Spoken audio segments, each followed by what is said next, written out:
On this channel, we've covered many data structures and algorithms, and at the end of the videos, we discuss time complexity. In this video, I'll dive deeper on this subject. When we analyze algorithms, we care about several factors that determine the resources required by the algorithm. The most important is often time complexity, or runtime, but we may also care about space complexity, such as memory, and I/O, for example, disk reads and writes. It depends on the purpose of the algorithm and what we're trying to optimize. To measure these factors, we need a framework that helps us simplify our analysis. My main source for this video is Introduction to Algorithms, or CLRS. In this book, they introduce the RAM model. This framework assumes a single processor, random access machine, or RAM. The algorithms are written as computer programs, and instructions are executed serially, or one after the other. If you've done low-level programming, you know that real computers have some basic operations. Arithmetic, such as add, subtract, multiply, and divide. Data movement, such as load, store, and copy. And control structures, for example, branching and subroutine calls and returns. There is also a shift-left operation, which allows computers to compute 2 to the k in constant time. It's important we don't abuse the RAM model, however, as operations such as sort and exponentiation are not valid instructions. Further, in the RAM model, our data types are integers and floating points. We assume that the word size cannot grow arbitrarily, as this is unrealistic in real life. A word is a unit of data with a defined bit length that can be handled by the instruction set and moved between storage and the processor. In the RAM model, we also ignore memory hierarchy, such as caches. In other words, we simplify and abstract what's actually going on in the computer so we can do our best to analyze the efficiency of our algorithms. As mentioned at the beginning, runtime is often what we're most interested in. We'll define the runtime of an algorithm as the number of primitive steps or operations we execute, and each line of our pseudocode executes in constant time.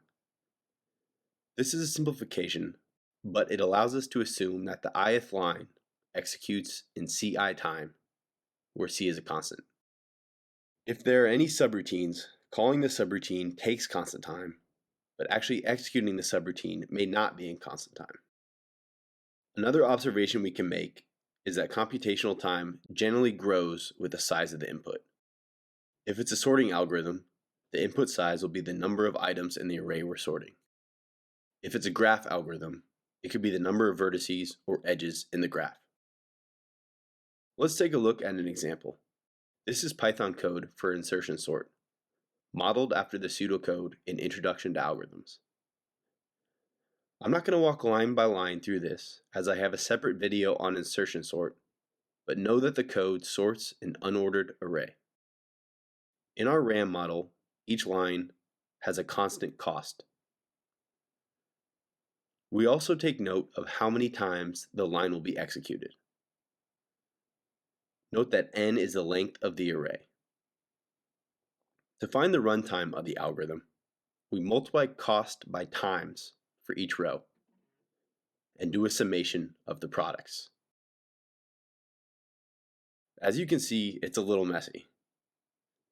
Let's unpack this further and see if we can simplify our runtime. Insertion sort has a best case runtime if the array is already sorted.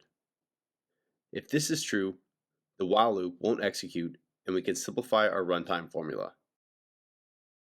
Again, here is the formula, which is the summation of the cost and time products. When the array is already sorted, we can simplify the formula to the following. I won't show the math here, but I'll leave it to you if you're interested.